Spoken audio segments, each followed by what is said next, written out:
Palaisipan ngayon sa mga tiga-barangay pinaglabanan sa bayan ng Goa sa Camarines Sur ang kwento tungkol sa isang lalaki na sunod-sunod daw na nawalan ng kanyang mga brief. Nilakuha na niya, pag-asa na. Kaya taas sa ilong. Kaya niya, nag-chat niya sa una. Natunto ng aming team ang lalaking ito, si Rico. Masama raw ang kanyang loob dahil sa 2 linggo, umabot sa 15 ang nawawala niyang mga damit panloob. At nawala raw ang mga ito sa pagitan ng alas 7 hanggang alas 10 ng gabi. Tagpusa-usa ra ma'am nya, tagaligo na po, naagi mawa. Oy, kisisig pangawat og brief, oy, mga tabaghak, iuli na akong brief. Wa na ko'y masulob. Kaya ngayon, natuto na raw siya ng leksyon. Sa loob ng bahay na lang siya nagsasampay. Yun nga lang, nasundan pa rin ito. Natuyo sa kaadlaw nga, gikan ko sa trabaho, pag uli na ko, nawad-an na sa kusa.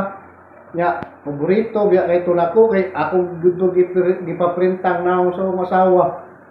Nya, moto, gikawat man. Nya, ato pong aging gabi gabi namin na uli ato, gikan mi sa babaw. Pag uli sa namo, moto, akong duha ka brief, nawasad. Signan na diri sa sud, gihay-hay.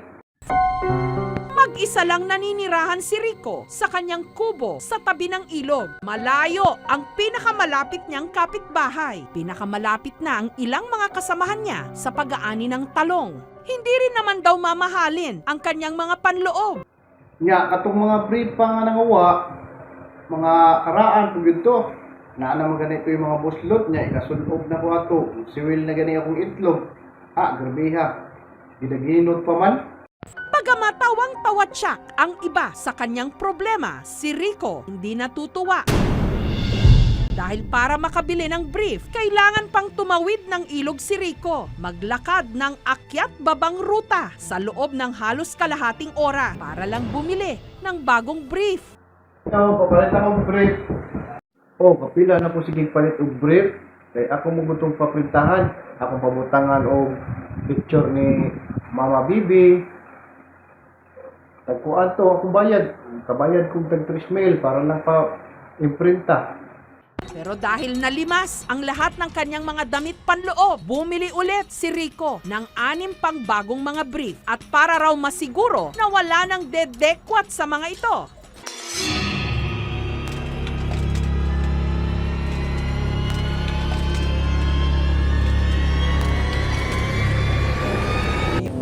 Yun ang akala niya dahil pag-uwi niya, ito ang tumambad sa kanya. Ang nylon cord sa pintuan sa likuran ng bahay, pinutol. Pati na rin ang tali sa bintana.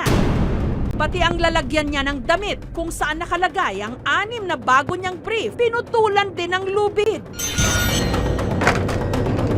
Sa mga brief dito. Pag-abli na ko, wala na sa dang brief nga bago na kong palit. Bago pag yun ba itong printa. Pero wala naman daw ibang gamit na tinangay. Kaya si Rico naghinala na ang may gawa nito hindi tao. Dahil lagi na lang daw siyang nawawala ng brief, minabuti ni Rico na dalhin na lang ang natitira pa niyang brief saan man siya magpunta. Kung nga nakadesisyon ko nga ako na lang ganing pangdaton, bisag asa ko maabot, kay basing mawa na sa unya.